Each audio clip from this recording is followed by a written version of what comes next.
le royaume de France fut longtemps l'un des plus puissants d'Europe. De Clovis le Franc au dernier jour de la dynastie des Bourbons, du règne austère de Saint-Louis à celui de Napoléon III, vous allez revivre 15 siècles de notre histoire. Dans ce podcast, nous allons vous raconter les monarques français entre conflits, trahisons, rivalités et alliances. Vous écoutez Hugues Capet, première partie. Tout le monde sait qu'à la mort de Charlemagne, son empire va être divisé, tout comme l'a toujours été la royauté franque. Les Carolingiens vont régner sur l'Europe quasiment, Charlemagne étant empereur d'Occident de l'an 750 jusqu'au Xe siècle. Et que de cette division émergera un nouvel ordre avec l'avènement d'une nouvelle famille à l'ouest du Rhin, les Capétiens. Mais la passation de pouvoir n'a pas été simple et s'étend sur près de 2 siècles. Les Capétiens vont régner de 987 et en passant jusqu'aux Orléans, qui sont également des Capétiens, jusqu'en 1848. La période capétienne, c'est la période où il y a une expression qui fait florès, c'est le roi passe et dit à un comte « mais qui t'a fait comte ?» et le comte répond « mais et toi qui t'a fait roi ?»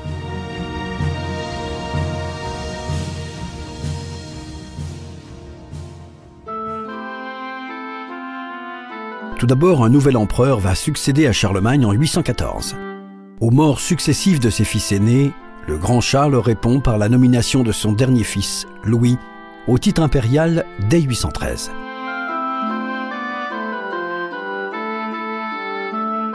Mais le premier Louis de l'histoire de France va rechercher une légitimité sans délégation. Il organise son sacre 3 ans plus tard en faisant venir le pape à Reims. En 816, il devient ainsi le premier monarque sacré à Reims. Louis est un nom qui dérive de la latinisation du nom franc, Clovis. Le dernier carolingien à avoir la main sur l'empire constitué par son illustre père est ainsi directement rattaché au premier mérovingien, premier roi du peuple franc unifié. Après l'effritement de l'empire carolingien, une nouvelle dynastie va s'installer durablement sur le trône de la partie occidentale de l'État, créée par Charlemagne.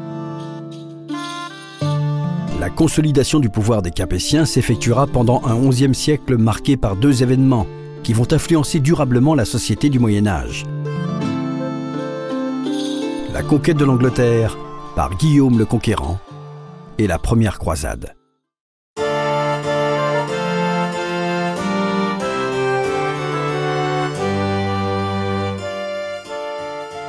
La mort de Charlemagne ne marque pas le début d'une chute inexorable sans aucun soubresaut de la part de sa descendance.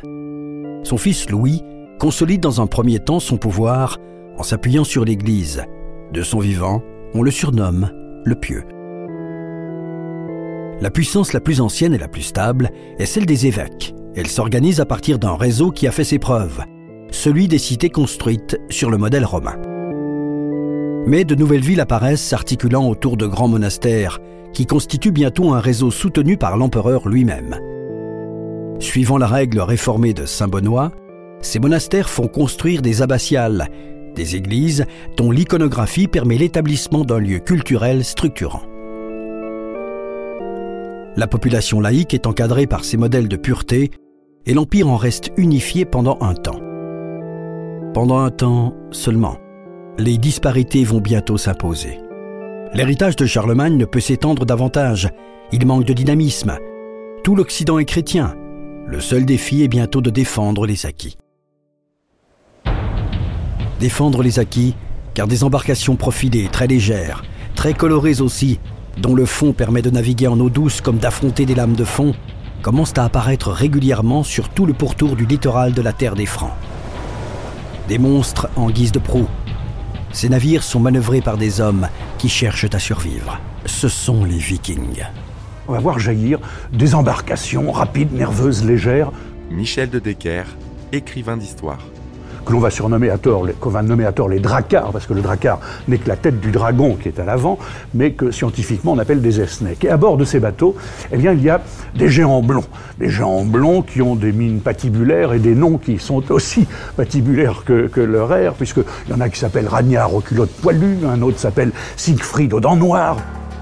Des marchands devenus pillards, remarquables marins, des païens qui cèdent à la tentation de toutes les richesses qui s'accumulent dans les monastères de Grande-Bretagne et de Francie.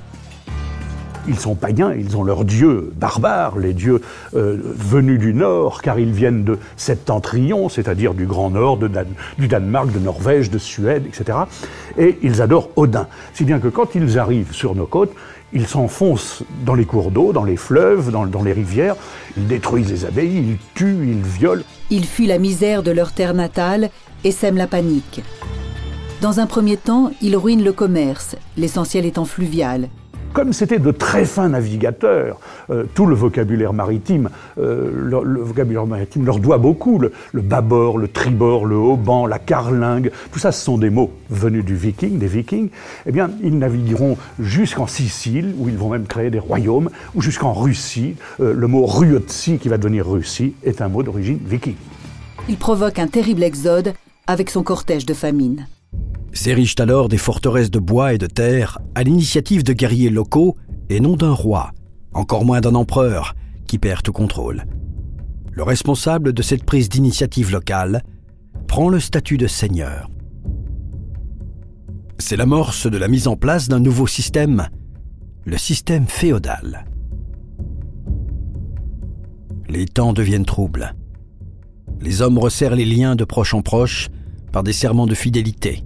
Tout le monde a besoin d'un chef, ne serait-ce qu'un chef de clan.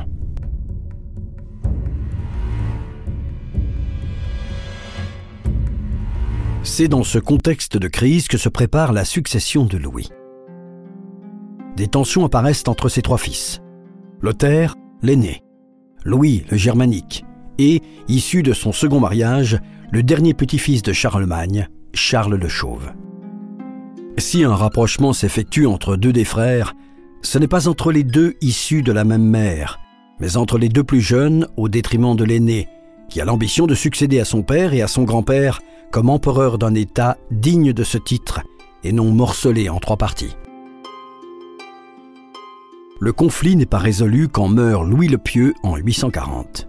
Il laisse en héritage un État désuni par des tensions internes fratricides et menacé par les raids des Vikings venus du nord de l'Europe. En 842, l'alliance entre les deux plus jeunes frères se renforce. Charles le Chauve et Louis le Germanique prêtent réciproquement les serments de Strasbourg, prononcés en langue romane et en langue germanique, afin d'être compris par les troupes de l'Ouest comme de l'Est de la Francie. Lothaire est contraint de céder. S'il conserve le titre d'empereur, il n'est qu'honorifique. L'Empire est lui bien divisé lors du partage de Verdun en 843. Trois entités se dessinent alors: Italie, Germanie et Gaule ou Francie. À la mort de Lothaire en 855, le titre d'empereur est transmis à son fils aîné, Louis II le Jeune, et son territoire partagé une nouvelle fois entre ses trois fils. L'empereur est maintenant moins puissant que ses deux oncles, Louis le Germanique et Charles le Chauve. C'est d'ailleurs la raison pour laquelle les hostilités reprennent entre les deux fils survivants de Louis le Pieux.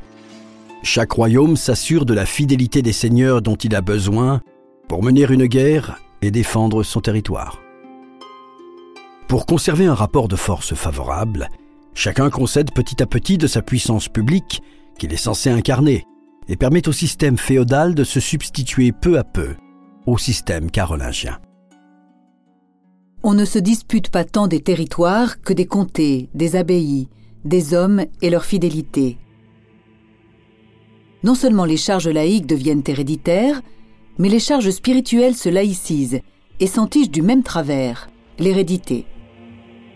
Comme elles ne peuvent pas se transmettre de père en fils, ces charges demeurent dans la même famille par le biais du népotisme. L'abbé laïque, un grand seigneur féodal, transmet son honneur à son neveu, qui n'est autre que son fils cadet dans certains cas.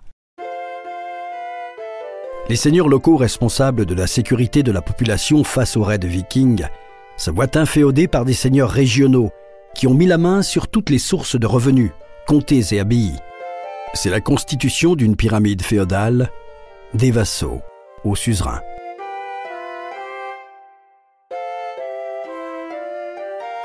Dans le royaume de Charles le Chauve, un parti d'aristocrates se forme autour de Robert le Fort, comte de Tours et d'Angers, maître d'abbayes considérables et grand chef de guerre. En 864, en échange de sa fidélité, Charles le Chauve lui confie le comté de Paris. Robert le Fort meurt 2 ans plus tard en combattant les Normands. Mais Robert aura une descendance. Hugues Capet, c'est celui qui a été choisi, puisqu'il a été élu par les grands pour devenir roi. Il est de la famille des Robertiens, c'est-à-dire que son ancêtre remonte au milieu du IXe siècle. C'était Robert le Fort. Claude Gauvard, professeur émérite d'histoire. Qui avait lutté contre les Normands et qui avait été d'ailleurs victorieux avant de mourir d'ailleurs en 866 et qui est d'ailleurs considéré comme un martyr et connu sous le nom de Maccabée. Et ce Robertien, c'est lui qui est le vrai fondateur de la dynastie. Ses fils ont régné sur le royaume, car la royauté est alors élective. Ce sont eux qui, peu à peu, ça prend énormément de temps. Il y a plusieurs rois, il y a plusieurs dynasties. Jean-François Beige, écrivain. Et peu à peu, ce sont ceux qui imposent, aidés un peu par la géographie aussi, puisqu'ils sont au centre du royaume, même si leurs terres, à eux, leurs fiefs sont assez petits, et le resteront pendant une centaine d'années. Et ils essayent de s'installer. Le rapport de force s'est de nouveau stabilisé entre Francie et Germanie. Les 2 fils de Louis le Pieux se réconcilient.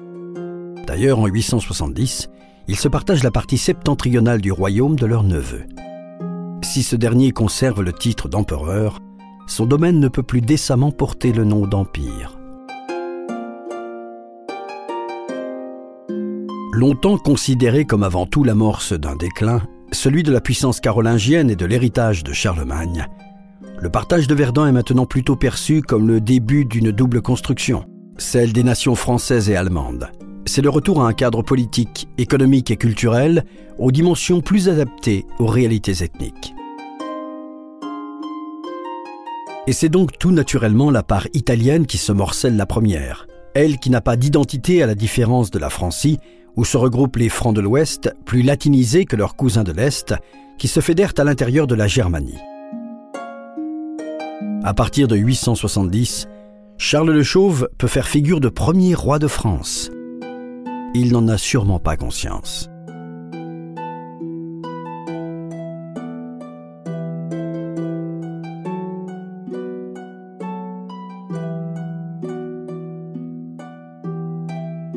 En 875, après la mort de son neveu empereur, Charles le Chauve hérite du trône impérial ainsi que des royaumes d'Italie et de Provence. Le jour de Noël 875 à Rome, 75 ans exactement après le couronnement de Charlemagne, il est couronné empereur par le pape. Ce dernier l'appelle au secours 2 ans plus tard, afin de défendre Rome contre la menace des musulmans.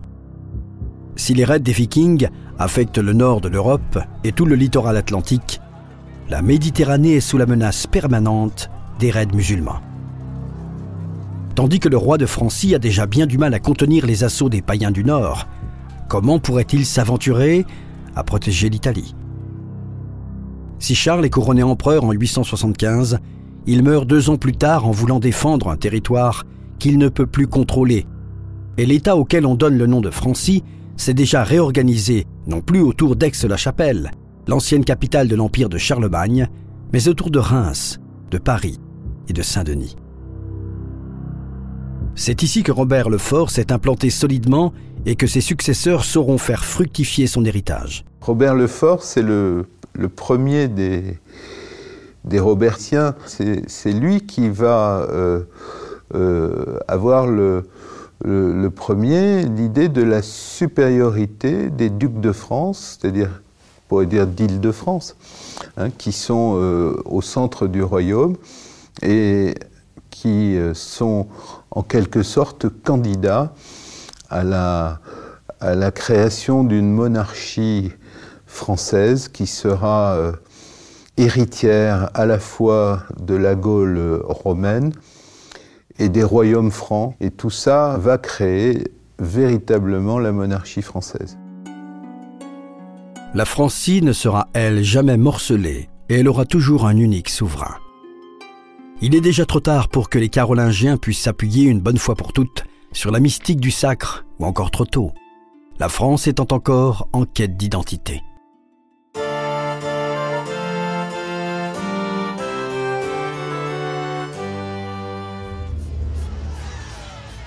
Les années qui suivent la mort de Charles le Chauve sont celles où les Vikings lancent leurs campagnes les plus dévastatrices. Les descendants de Charles le Chauve se succèdent rapidement jusqu'à Charles le Gros, fils de Louis le Germanique. Si le Carolingien défait quelquefois les Vikings, il essaie de trouver un compromis quand il menace Paris. C'est Eudes, comte de Paris et fils de Robert le Fort, qui résiste à l'envahisseur en 885 et sauve la ville du péril normand. Face à la menace païenne, le peuple chrétien ne semble plus pouvoir compter sur les Carolingiens. Si ces Vikings peuvent être considérés comme une punition divine, les descendants de Charlemagne ne passent pas le test avec succès. À la mort de Charles le Gros en 888, c'est Eudes que les grands du royaume choisissent pour roi, alléguant que l'héritier des Carolingiens, Charles le Simple, est trop jeune pour régner. Eudes est sacré roi des Francs à Compiègne le 29 février, puis de nouveau couronné à Reims le 13 novembre. Il peut accepter cette responsabilité car il a un frère, Robert. Effectivement, en devenant roi, il concède son comté, mais sa famille peut le conserver par l'intermédiaire de Robert. Ainsi, sa dynastie ne perd pas l'essentiel dans ce système féodal, qui n'est pas le titre de roi, mais le titre de comte de Paris, avec toutes ses abbayes et ses revenus, et tous les hommes qui y sont rattachés par un serment de fidélité. Eudes peut être roi sans cesser d'être chef de clan.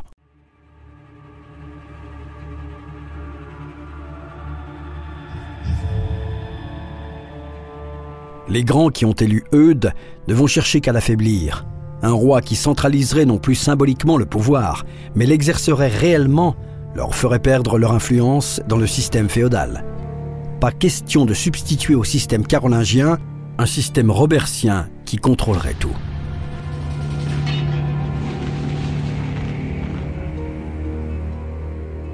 À la mort d'Eudes, le Carolingien Charles le Simple récupère le trône.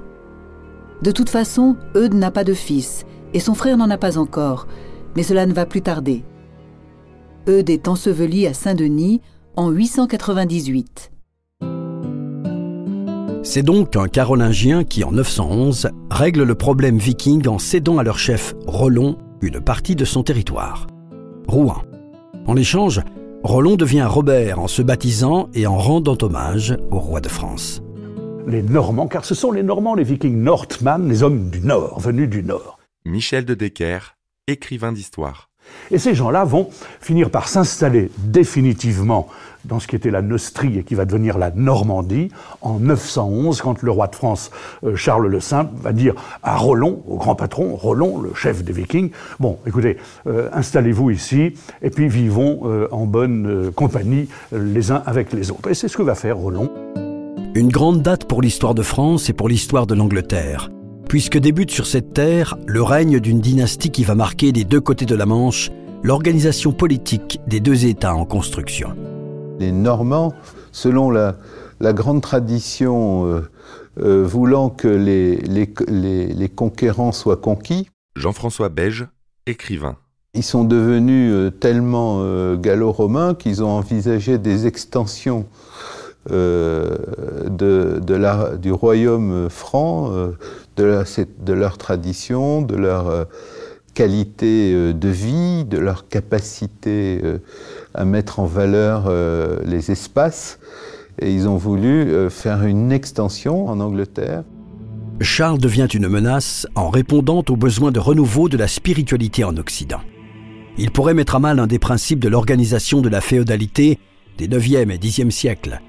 à savoir la laïcisation des charges spirituelles.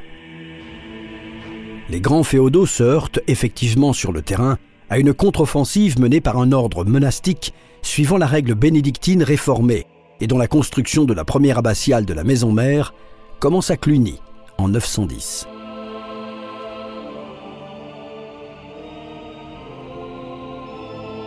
Les historiens sont d'accord aujourd'hui pour dire qu'il s'agit de la fondation par Louis le Pieux, le fils de Charlemagne, qui a comme ça fondé et favorisé beaucoup d'autres abbayes, dont nous situons au début du IXe siècle.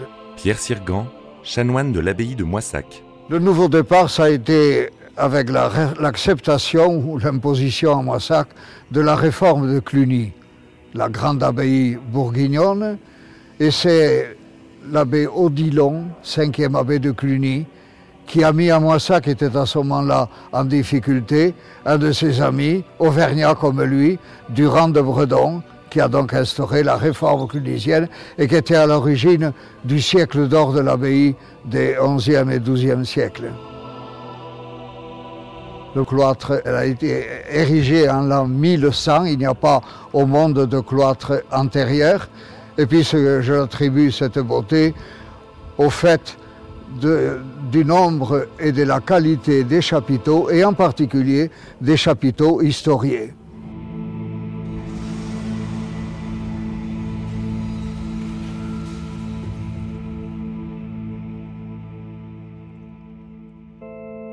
En 922, Charles le Simple est purement déposé, ce qui permet un retour rapide sur le trône de roi des Francs du comte de Paris, Robert Ier, frère de Eudes. Dès 923, celui-ci décédant sans héritier en âge de gouverner, on préfère même faire passer la couronne sur la tête du duc de Bourgogne, Raoul, plutôt que sur un carolingien capable d'incarner le pouvoir à l'échelle de la Francie. Finalement, la couronne revient à un carolingien en 936. Les 3 derniers carolingiens à se succéder vont renforcer le pouvoir royal. L'ordre monastique, issu de Cluny, prospère, apportant des réponses au chaos de ces siècles.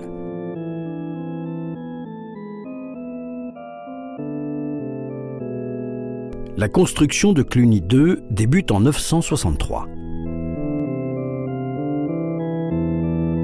Cette abbaye, qui est aux confins du royaume de France et de l'Empire, cette abbaye va essaimer. Claude Gauvard, professeur émérite d'histoire. Les donations vont affluer. Il y a quand même 5000 donations en un siècle. Bon, c'est énorme. Bon. Et par conséquent, il n'y a pas que des aristocrates. Bon. Alors, cette abbaye va essaimer, donc avoir des filiales, créer un réseau très centralisé d'ailleurs. Elle va développer en France, dans le royaume de France, une hiérarchie justement, et cette toile d'araignée qui est très importante, qui fait qu'il y a de l'ordre. À l'est du Rhin apparaît un empereur germanique. Othon Ier est élu par ses troupes et couronné empereur des Romains par le pape en 962. Pendant ce temps, les Normands ont appris le français et ne parlent plus que cette langue. L'administration du duché est exemplaire. Ce territoire est en paix. Le dernier carolingien, Louis V, meurt à 20 ans, d'une mauvaise chute de cheval le 22 mai 987. Une dernière fois, plutôt que d'élire son oncle carolingien qui aurait pu devenir puissant, les grands se tournent vers le duc de France, Hugues, que l'on surnomme Capet, en raison de la cape qu'il aime porter. Les Capétiens, la dynastie des Capétiens doit son nom à Hugues Capet, qui a été élu roi de France en l'an 987. Michel de Decker, écrivain d'histoire. Capet parce qu'il portait toujours une petite cape, c'était son surnom, et surnom qui restera d'ailleurs jusqu'à la Révolution, puisque les révolutionnaires diront de Louis XVI « Monsieur Capet », en souvenir de son patronyme. Il datera éventuellement de Robert le Fort, dont j'ai parlé, le premier ancêtre, si vous voulez, celui qui meurt en 866 en luttant contre les Normands, qui aurait obtenu l'année d'avant, en 865, de l'empereur, l'abbaye de Saint-Martin de Tours, comme comte abbé. Et là était conservée la chape de Saint-Martin. Vous savez, l'histoire du manteau partagée. Et ses fils en ont hérité, et en particulier le père de Hugues Capet, Hugues, qui s'appelait Hugues aussi, et qui est mort quand Hugues Capet avait 15 ans. Et il a transmis à Hugues Capet ce pouvoir.